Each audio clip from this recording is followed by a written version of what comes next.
It's my third coffee so far this morning. I'm about to go for a run as well a bit later. Wow, I had like loads of sleep. I had so much sleep last night that I am feeling a bit sleep drunk. You didn't know what to do with it, all that sleep. Yeah. No, I really don't. My body's like, I don't understand what's happened. And we've lost Jasper. But hopefully he's somewhere around here. Jasper! What are you doing over there?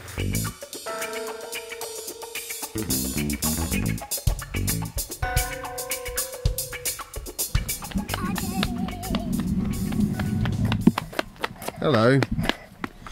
You're really a bit too independent sometimes, aren't you? Stay away from the mower, Jasper. Jasper, stay away from the mower, okay? He's watching the mower. Jasper. Jasper is in the spa. You chilling in the spa, Jasper? Nice and relaxed, are you? I don't know. Not in the spa though, come on. What? It was in the spa, Soph, getting a treatment. Right, I'm going to go for my run so we can go in the pool later, okay? It is now long past the time when I should be going for a proper old run. Actually, you know what? I think I'm going to take music with me today.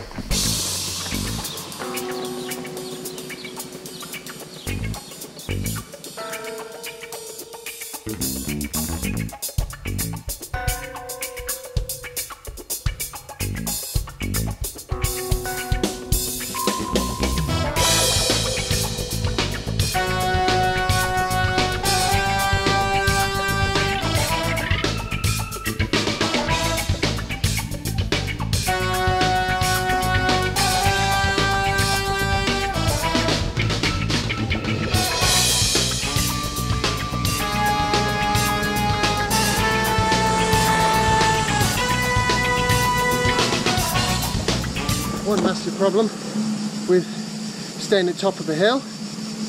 Wherever you go, the return leg is uphill.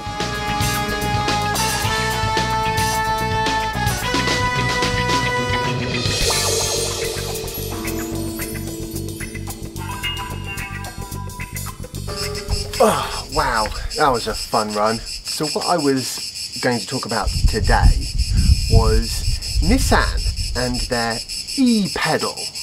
I don't know if you know what an e-pedal is. I certainly didn't. Turns out basically it's one pedal driving, and it's coming on the new Nissan Leaf. Now this addresses one of my main problems with both the Nissan Leaf and the Renault Zoe and most of the smaller battery electric vehicles. I dislike the fact that the regen is not as strong, and I particularly dislike the fact that, for example, on the Nissan Leaf and the Renault Zoe, you don't get the full regen just by lifting off. You actually have to put your foot on the brake lightly in order to get more full regen. The physical brakes do bite a little bit, as far as I know, and it's just a bit of an awkward sort of thing to do, when really all you want to do is just lift off and get full regen. That's why I like the way Tesla do it. The brake pedal has got nothing to do with regen, it's the accelerator pedal that controls that. And as I understand it, that's more or less what the Nissan Leaf is going to be doing in the next gen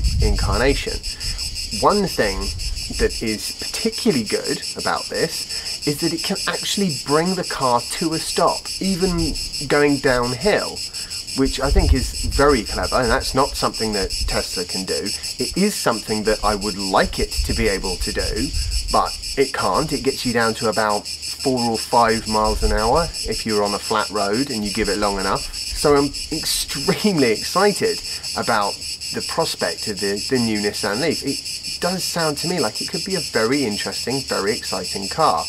It's still a question mark about the battery and what the range will be eventually, but it sounds like the actual driving experience is going to be a double thumbs up. Righty, I'm going to go cool off in the pool, I think.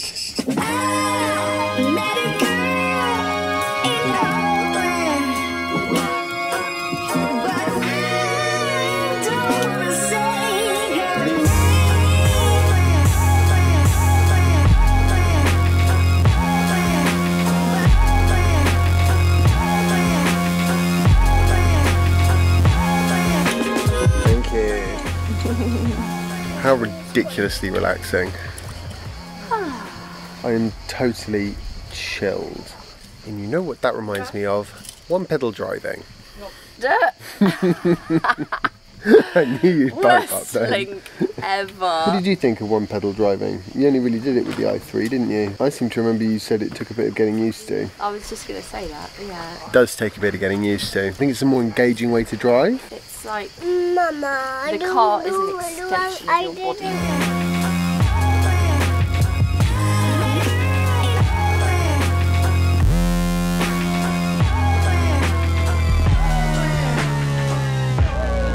I'm just waiting for Soph and Jasper to tidy themselves up, ready for dinner. There are certain situations that one pedal driving is not the best.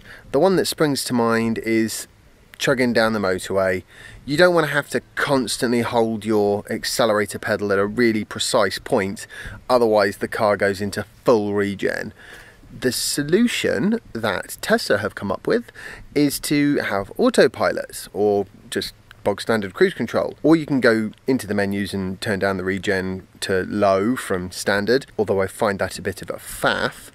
Nissan, I think they're going to have this ProPilot thing, but they've also just got a nice little button that turns on or off the e-pedal. So I think this is one of those situations where Nissan is learning how to produce a really good electric vehicle.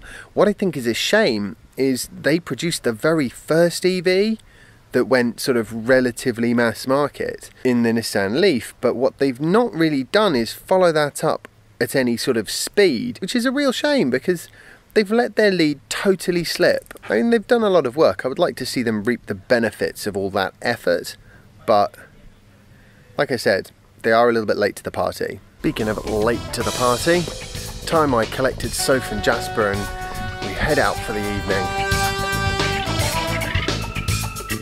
Fingers! Fingers! Where are we going now? To connect to my bike, so I can cycle around the park. What don't I have? My bike. No, your bike's in the back of the car. I don't have the key. We got to go back to the restaurant and get the key from Mummy.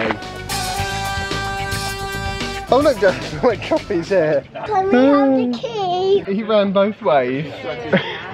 This time we're going to get your bike. Let's try this again. There we go.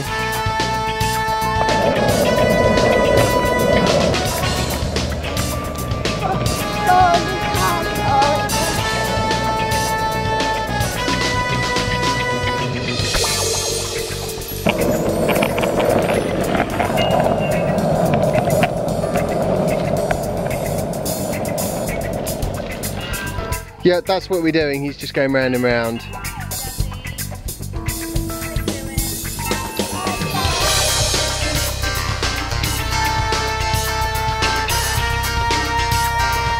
Right, and I'm going to say goodbye to everyone. I hope you've enjoyed today's vlog post. If you haven't, like it, share it and subscribe if you haven't already, and follow me on Instagram if you don't already. And I'll see you tomorrow for the next instalment of my daily vlog. Bye!